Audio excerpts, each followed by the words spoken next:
ఆంధ్రప్రదేశ్ రాష్ట్రంలోనే హాట్ సీట్లలో ముందుగా చెప్పుకోవాల్సింది జనసేన అధినేత పోటీ చేస్తున్న పిఠాపురం నియోజకవర్గం. ఇక్కడ వైసీపీ అభ్యర్థిగా వంగ గీత రంగంలోకి ఉన్నారు.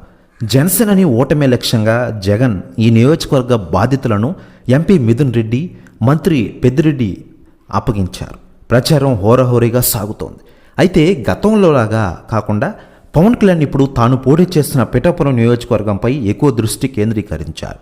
నియోజకవర్గంలోనే మకం వేసి ప్రచారాన్ని పర్యవేక్షించడంతో పాటు తాను కూడా విస్తృతంగా ప్రచారం చేస్తూ రోడ్ షోలతో జనాలను దగ్గరవుతున్నారు. చంద్రబాబుతో కలిసి రాష్ట్రంలోని బహిరంగ సభల్లో పాల్గొనేందుకు మాత్రమే జనసేనని నియోజకవర్గం వైపు వెళ్తున్నారు. అలా నియోజకవర్గంపై పూర్తిస్థాయి కేంద్రీకరించి విజయం లక్ష్యంగా అడుగులు వేస్తున్నారు ఆయన. అలాగే సినీ పరిశ్రమకు చెందిన పలువురు జనసేన గెలుపు లక్ష్యంగా పిఠాపురంలోని మకాం వేసి ప్రచారం చేస్తున్నారు.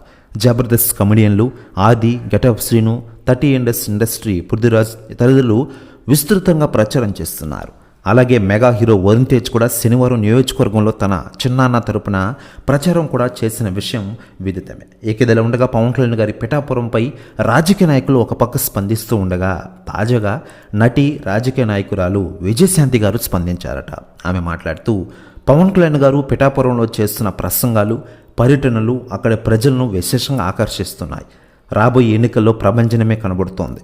పిఠాపురంలో పవన్ కళ్యాణ్ లక్ష్యకి తగ్గకుండా భారీ మెజారిటీతో గెలుస్తారు అంటున్నారట విజయశాంతి గారు. ప్రెస్ న్యూస్ కూడా తెగ వైరల్ అవుతోంది ఆంధ్రప్రదేశ్ రాష్ట్ర రాజకీయాల్లో.